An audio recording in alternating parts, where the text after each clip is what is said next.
श्रीवास्तवा। हम ये जान चुके हैं कि पैरालिसिस कई कारणों से होता है और लकवा सिर्फ मस्तिष्क से ही नहीं जबकि स्पाइनल कॉर्ड से भी होता है, जिसको हमने अपनी पुरानी वीडियोस में देखा कि स्पाइनल कॉर्ड इंजरी कैसे होती है, किस प्रकार से होती है और उसे कैसे बचाव किया जा सकता है।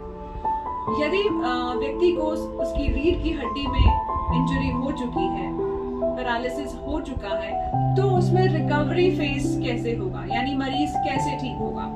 आइए जानते हैं इसे एक छोटे से पोस्टर के द्वारा।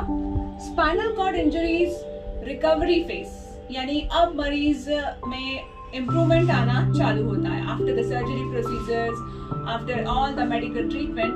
अब हमारे पास जो फेज बचा है that is the rehabilitation process. इसको हमने 3 कैटेगरी में हम डिवाइड कर सकते हैं कि अगर हमारा spinal cord injury high level का है या लो लेवल का है, then chances of recovery are how much, कितना परसेंट हम रिकवर कर सकते हैं या हमारे लकवा में सुधार आ सकता है या नहीं, ये एक बहुत बड़ा सवाल है। हम ये कह सकते हैं कि हमने इसे 3 स्टेज में डिवाइड किया हुआ है। या तो मरीज रिकवर ही नहीं कर पाता है, he can be on wheelchair, वह अपनी पूरी लाइफ व्हीलचेयर पे गुजार सकता है क्योंकि शायद उसकी स्पाइनल कॉर्ड इंजरी में कंप्लीट कट है, यानी there is a complete disconnection. जब स्पाइनल कॉर्ड में कंप्लीट डिस्कनेक्शन हो जाता है तभी उसके नीचे का हिस्सा पूरे तरीके से क्रियाशील होना बंद हो जाता है, वह शिथिल हो जाता है और सेंसेशन भी खत्म हो जाती है। इस केस में रिकवरी का आना यह पॉसिबल है कि व्यक्ति अपनी पूरी लाइफ व्हीलचेयर पे गुजार सकता है, लेकिन कुछ अडैप्टेशंस किए जा सकते हैं। Second is the partial recovery. यदि मरीज का स्पाइनल कॉर्ड इंजरी लेवल जितना लोअर होता है उतने ज्यादा चांसेस होते हैं मरीज के ठीक होने के। एंड अगेन वहां पर अगर कंप्लीट कट नहीं है, there is a partial cut, then again we can have, हम एक उसके लिए एक ऐसी लाइफ इमेजिन कर सकते हैं जिसमें वह अपने लाइफ के बहुत सारे काम आसानी से कर सकता है। Now the third is a complete recovery. If there is only compression, that is a kind of a neuropraxia, और ज्यादा हमारे नर्व फाइबर्स डैमेज नहीं हुए हैं, then there is a chances of complete recovery. मरीज अपनी नॉर्मल लाइफ की तरफ आसानी से पहुंच सकता है।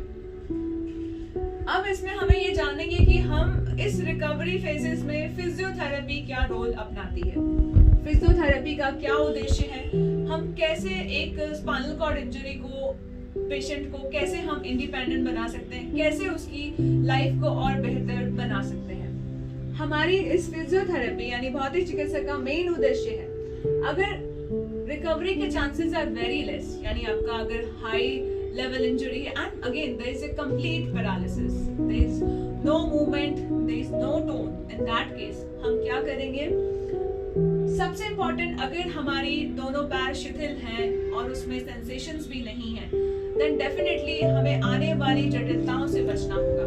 यानी ऐसी जटिलताएं जो बेड पे रहते रहते हर मरीज को झेलनी पड़ सकती है, जैसे कि बेड सोर्स का होना, मांसपेशियों में अत्यधिक तनाव का आना, स्टिफनेस का आना, जकड़न का आना, हड्डियों में विकार होना, फुट ड्रॉप होना, ऐसी कई समस्याओं से मरीज जूझ सकता है। उसको बचाने के लिए सबसे इम्पोर्टेंट रोल है भौतिक चिकित्सा।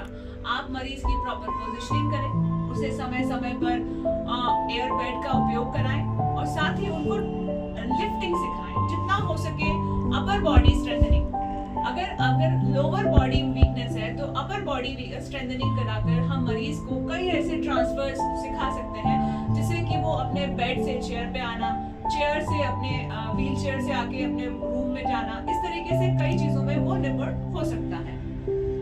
साथ ही डेवलपिंग द रिमेनिंग पोटेंशियल। मान लीजिए मरीज अगर बैठ नहीं सकता है तो हमें नेक कंट्रोल कराना होगा, और अगर खड़ा नहीं हो सकता है तो हमें उसे बिठाना होगा। एंड मोर ओवर जितनी भी रेजिडुअल मसल्स बची हैं उनकी स्ट्रेंथनिंग कराना आवश्यक होगा ताकि हम उसे उसकी बची हुई क्षमताओं को बढ़ावा दे सकें।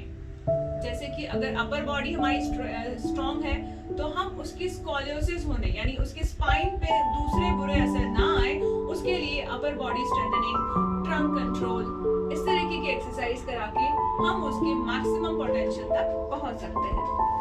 Finding a way for new modified life, जिसे हम परिवर्तित जीवन भी कहते हैं, एक न्यू नॉर्मल लाइफ। अगर मरीज के चांसेस रिकवरी के बहुत कम है क्योंकि कंप्लीट पैरालिसिस है, एट दैट टाइम मरीज को समझना आवश्यक होगा कि मुझे अगर उसी अवस्था में रहना है तो क्यों ना मैं अपने एनवायरनमेंट को ही अडॉप्ट कर ले।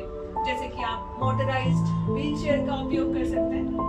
आप अपने ऑफिस जा रहे हैं, यू कैन ऑफिस में आप मोटराइज्ड व्हीलचेयर से इधर उधर घूम सकते हैं। इवन अपने रूम में भी, अपने घर पे भी आप इस व्हीलचेयर के द्वारा काफी जगहों पे घूम सकते हैं। वहाँ अपने छोटे दिनचर्या के कार्य कर सकते हैं, जिससे आपको काफी इंडिपेंडेंस फील होगा और मरीज को ये नहीं फील होगा कि शायद वो किसी कार्य के लायक नहीं रहा। तो दैट वाज द अडैप्टेशंस, कि हम अपने आसपास की चीजों में कैसे अडैप्टेशंस कर सकते हैं।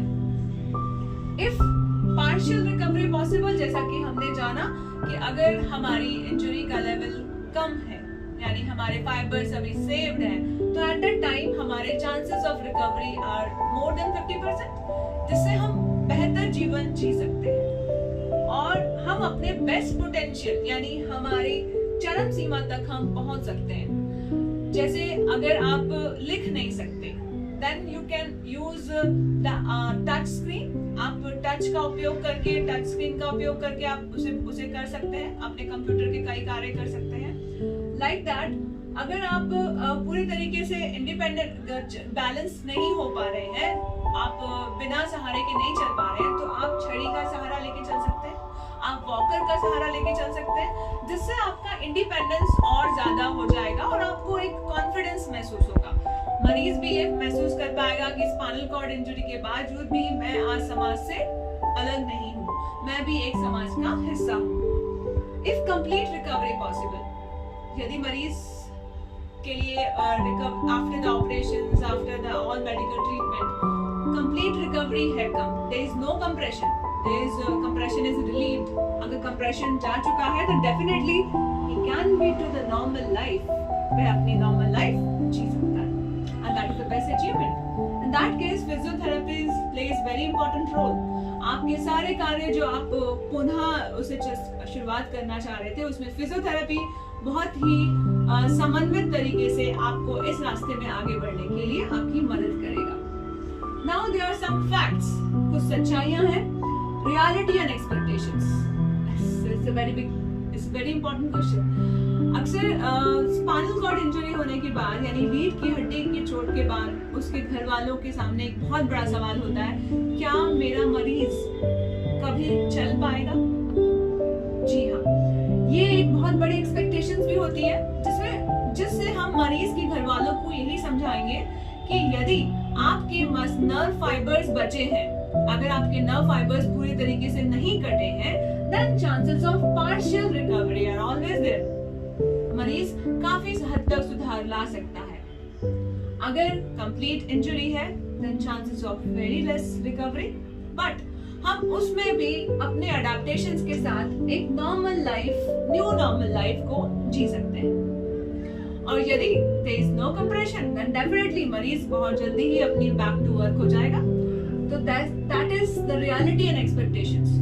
तो इस तराजू को समझना आसान है कि हमारी सच्चाई जो है उसी से ही रिलेटेड हमारी एक्सपेक्टेशंस, हमारी अपेक्षाएं होना चाहिए।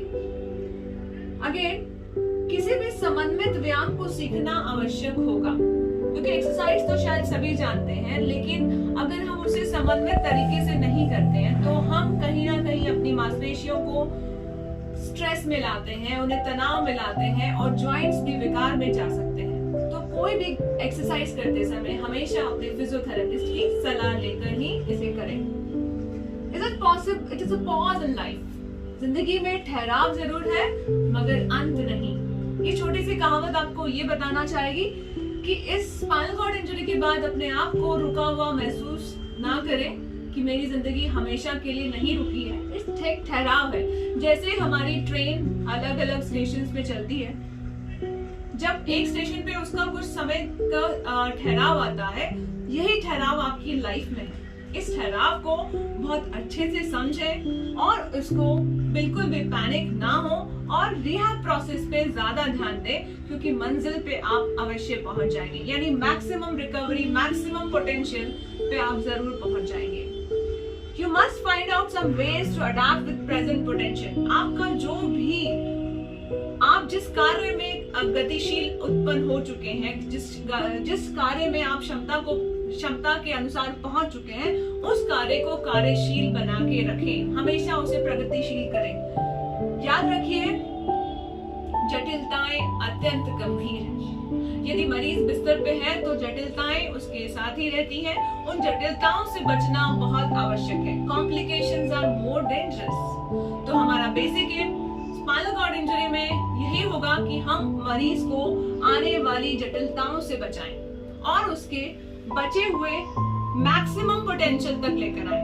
यदि मरीज चल नहीं सकता है तो वो बैठकर ही अपने सारे कार्य कर सकता है, यही उसका बेस्ट मैक्सिमम पोटेंशियल होगा। In short, spinal cord injury में if there is a complete injury then हम उसे अडेप्टेशन की तरफ ले जाएंगे। अगर पार्शियल इंजरी है देन वो अपने मैक्सिमम पोटेंशियल तक पहुंच जाएगा, और अगर there is no compression then he can be back to work, वो वापस से अपने कार्य में आ जाएगा। हमें हमेशा बहुत ध्यान रखना है कि हमारी एक्सपेक्टेशंस रियलिटी के अनुसार होनी चाहिए। हम मरीज से बहुत ज्यादा एक्सपेक्ट नहीं करें, हम उसे एक न्यू नॉर्मल लाइफ की तरफ बढ़ावा दे सकते हैं। धन्यवाद।